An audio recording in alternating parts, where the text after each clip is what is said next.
नमस्कार दोस्तों, good morning. आप सभी को गोवर्धन पूजा की हार्दिक हार्दिक बधाई। आई होप आप सब बहुत बढ़िया होंगे, खुश होंगे और पूरे इस फेस्टिव सीजन का, इस त्योहारों का खूब जी भर के मज़ा ले रहे होंगे। और हम लोग भी ले रहे हैं, बिल्कुल ठीक हूँ मैं भी, और खूब इंजॉय कर रही हूँ इन त्योहारों को। तो आज है गोवर्धन पूजा हमारे यहाँ। तो ये देखिए, गोवर्धन पूजा की सारी तैयारी हो गई, आसन ले लिया है और वो हमारे यहाँ वो चिरैया बनी हुई है। और ये है पूजन का सारा सामान। और ये हवन के लिए थोड़ा सा घी गुड़ लिया है, हवन सामग्री में मैं बताना भूल गई थी। तो घी गुड़ से कर लेंगे, कोई दिक्कत नहीं है उसमें, उससे भी हो जाता है। तो मम्मी भी रेडी हो गई हैं बाहर, गोवर्धन पूजा मतलब गोवर्धन जी बन गए हैं, मम्मी बना लेती हैं वो। तो चलिए बाहर चलते हैं और देखते हैं कि हमारे यहाँ कैसे होती है पूजा, और गोवर्धन जी का लेते हैं आशीर्वाद। तो ये रहा सारा पूजा का सामान, सब कुछ मैंने रेडी करके रख लिया था। उसके सारा सामान लेके हम आ गए बाहर, जहाँ मम्मी जी ने गोवर्धन जी बनाया हुआ था। और ये करवे की सीख इसमें लगती है ना, तो मम्मी पहले ही रुई लगा चुकी थी और मैं पूरे गोवर्धन जी को अभी सजा रही थी। बाहर पापा जी के एक दोस्त बैठे थे, मुंशी जी, तो इसलिए मैं ऐसे घूंघट करके बैठी हुई हूँ। तो मैं और मम्मी यहाँ पूजन शुरू कर दिए हैं। और कितना सुंदर हमारे यहाँ का भाव है ना, कि इस प्रकृति में व्याप्त हर एक चीज़ की पूजा होती है, जिससे सभी को आप सम्मान की दृष्टि से देखिए। हम ये जान सकें और अपने बच्चों को भी ये ज़रूर सिखाना चाहिए कि प्रकृति में उपस्थित हर जीव जंतु, नदी, पेड़ पौधे, पहाड़, हर चीज़ की हमारे यहाँ पूजा होती है। तो गोवर्धन जी की फटाफट से हम पूजा कर रहे हैं। और ये हमने लगा लिया आइपन सब चीज़ों पे। यहाँ पे कलश स्थापित किए जाते हैं और साथ में गौरा जी रखी जाती हैं। तो और उसके बाद गोवर्धन जी और ये सीख वीख जो भी है, सब में हम लोग खूब अच्छे से आइपन का लेप कर देते हैं। यहाँ पे मैंने पापा से वहाँ पे दुपट्टा रखा होता ना, मैं भूल गई थी, तो ये मंगा के। और एक दुपट्टा बहुत ज़रूरी, मतलब कोई भी कपड़ा एक बहुत ज़रूरी होता है हाथ पोंछने के लिए। और मुझे सोच के हंसी आ रही है कि मैं भी क्या लेट लतीफ़ हूँ यार। मतलब सब लोग के यहाँ छठ की वीडियोस डालने की तैयारी हो रही होगी, सब लोग छठ की वीडियोस बना रहे हैं, और मैं यहाँ पे भाई दूज और गोवर्धन पूजा की वीडियो आप लोग के साथ शेयर कर रही हूँ। पर आई एम सो सॉरी, मैं क्या करूँ, हो जाता है ऐसे, बहुत सारा काम हो जाता है घर में। और एडिट करने का टाइम सच में बिल्कुल नहीं मिल पा रहा है। किसी तरह शॉर्ट्स आप लोगों के साथ शेयर कर लेती हूँ, जुड़ी रहती हूँ आप लोगों के साथ। पर त्योहारों में ना बहुत एक्स्ट्रा काम हो जाते हैं, फिर घर का जो काम है वो है ही है। और इसके बाद गोवर्धन पूजा के नेक्स्ट डे हमारी ननद जी भी आ गई थी भाई दूज के लिए। और अभी भी बच्चों की छुट्टियां हैं ना, तो बच्चे रेस्ट कर रहे हैं। हमारे पतिदेव ले गए रॉकी को अपने साथ टहलाने के लिए बाहर। तो बस पूजन करने के बाद, सब कुछ चढ़ाने के बाद, और उस पहले पता है मैंने कैमरा सही से सेट नहीं किया था। बाद में हमारे पतिदेव आए और उन्होंने कैमरा सही से लगाया। वो बहुत हेल्प करते हैं मेरी वीडियोस वगैरह के लिए, और मुझे बहुत अच्छा भी लगता है जब वो हेल्प करते हैं। पहले वो कहते लाओ शूट कर दूँ, फिर लेकिन रॉकी बहुत चिल्ला रहा था तो ये हुआ कि नहीं। तो यहाँ पूजन करने के बाद फिर हवन किया जाता है। तो यहाँ पर मैं कर रही हूँ हवन। मम्मी ने थोड़ी सी 2 4 5 आहुति डाल ली, और उसके बाद मम्मी बैठ गई थी। उसके बाद हमारे यहाँ ना वो ऐसे एक क्या बताऊँ, चावल के आटे का बनता है, उसमें 5 ऐसे छोटे छोटे दाने जैसे रहते हैं। तो उसको 7 रहते हैं, सॉरी, तो उसको 7 बार गिराते हैं और 7 बार उठाते हैं एक हाथ से ही। तो वो भी बहुत इम्पोर्टेंट चीज़ होती है। और सबसे लास्ट में होता है वो जो चिरैया बनाई जाती है ना, उसमें चावल में आप कोई मिठाई, खोआ, चीनी ऐसे कुछ मिला के चावल के आटे में बनाया जाता है। तो उसको हम लोग खाते हैं, वो सबसे इम्पोर्टेंट होता है खाना। और उसको खाने में ना बोलते नहीं हैं।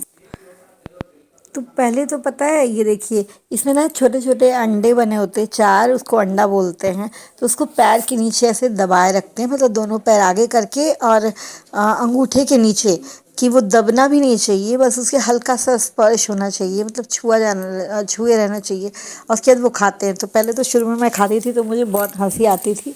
तो उसको खाने के बाद फिर पानी वानी पी करके, उसके बाद हमने और मम्मी ने लिया सुहाग। और उसके बाद मैंने सुहाग लेने के बाद फिर मैं मम्मी का भी आशीर्वाद लूँगी, मम्मी के पैर छू करके। सबसे इम्पोर्टेंट होता है ना सासू माँ का भी आशीर्वाद लेना। और उसके बाद हम उठ करके, और ये जो वो चिड़िया का वो होता है ना, उसको हम लोग किनारे ऐसी जगह डाल देते हैं जहाँ पे चिड़िया विड़िया खा लें। और ये सब करने के बाद सबसे पहले आके बनाई चाय अपने लिए, मम्मी के लिए, क्योंकि इसमें सुबह पानी नहीं पीते ना, तो प्यास तो खैर वहाँ पे वो खा के पानी पी लेते हैं। लेकिन उसके बाद चाय की बहुत तलब लगी रहती, तो फटाफट से आया, चाय बनाई।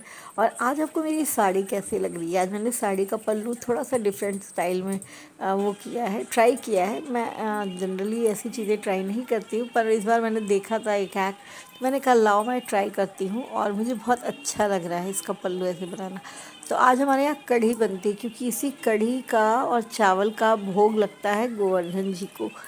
तो फटाफट से मैंने कढ़ी के लिए पकौड़ी बनाई, और आज पकौड़ी इतनी अच्छी बन गई थी ना, इतनी सॉफ्ट बन गई थी कि सबको बहुत अच्छी लगी।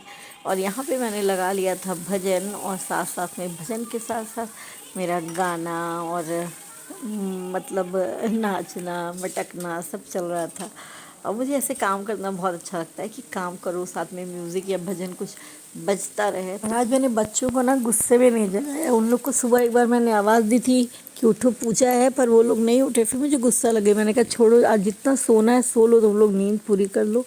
तो छोड़ दिया था, और बच्चे आज मतलब 10:30-11 बजे तक सोते ही रहे।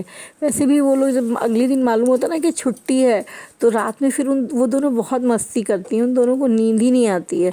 तो जब 12:30-1 बजे सोएंगे तो जाहिर सी बात है कि सुबह जल्दी नहीं उठा जाएगा। और ये बहुत ख़राब रूटीन है मेरे बच्चों का, और मैं बहुत ट्राई करती हूँ कि इन लोग को सुधारूँ, पर मानते नहीं है। और मेरे पतिदेव भी जो है वो फ़िल्म लगा के बैठ जाते हैं कि हाँ चलो ठीक है, हम लोग आज मूवी देखते हैं, आज मूवी टाइम है।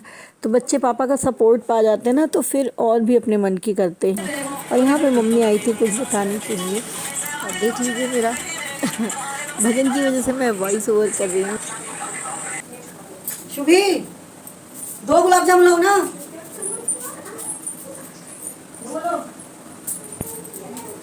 ब्रश कर लो बेटी, तुम्हें पकौड़ी दे दूं, तब तक मैं रोटियां सेक लूं। अब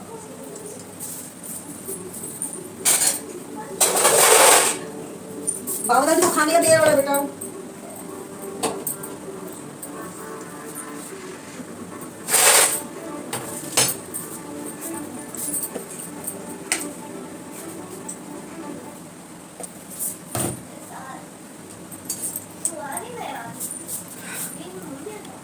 दोस्तों मैं जा रही हूँ रोटियां सेकने, और उसके बाद मिलती हूँ आप लोगों से। रोटी सेक के पहले मेरे पापा को खाना दे दूँ, फिर मैं आगे देखती हूँ कि क्या करूँ। बच्चे मेरे उठ गए हैं, और दे दिया है बच्चों को नाश्ता। वान्या की तबीयत सही नहीं है ना, तो वो थोड़ा देर में उठ रही है। चलिए मैं फटाफट से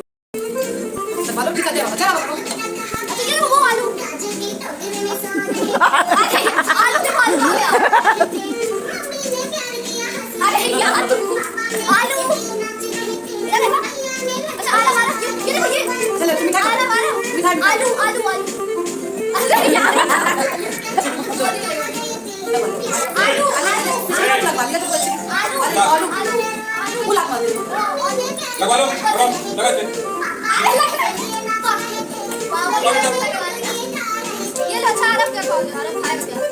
भैया इतना डर, यही है वो मामा जो बच्चों को डराते हैं। आओ,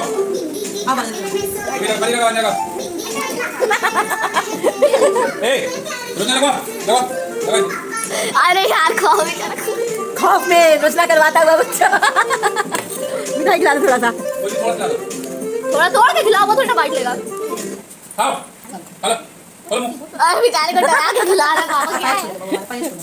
दीदी पैसे पाई मम्मा जगरो कदे 5 ले दो। अरे हटो भाई, इधर देखो। अरे इधर वीडियो बना दो बढ़िया। इधर बड़ी दीदी बड़ी दीदी इसके ए मम्मी रोचना नहीं करवा रहे थे। छूला पाइया इसकी बड़ी दीदी ये पाइया आए अरे मत डरा बच्चे को। जगरो अब डर के मारे नहीं कर रहे हैं ये। तो भाई दूज के दिन मेरी ननद शाम को आई, और उसके बाद जो आरव को अर्चना करने में या तिलक करने में जो इतना नाटक हुआ कि पूछो, वो करवा ही नहीं रहा था। फ़िलहाल बड़ी मुश्किल से मेरे पतिदेव के डर की वजह से उसने करवाया। उसके बाद ननद जी ने लगाया अपने भाई को टीका, और उसके बाद हमारे यहाँ भाभी को भी करते हैं, तो मुझे भी टीका लगा। तो ऐसा रहा हमारा दोनों दिन।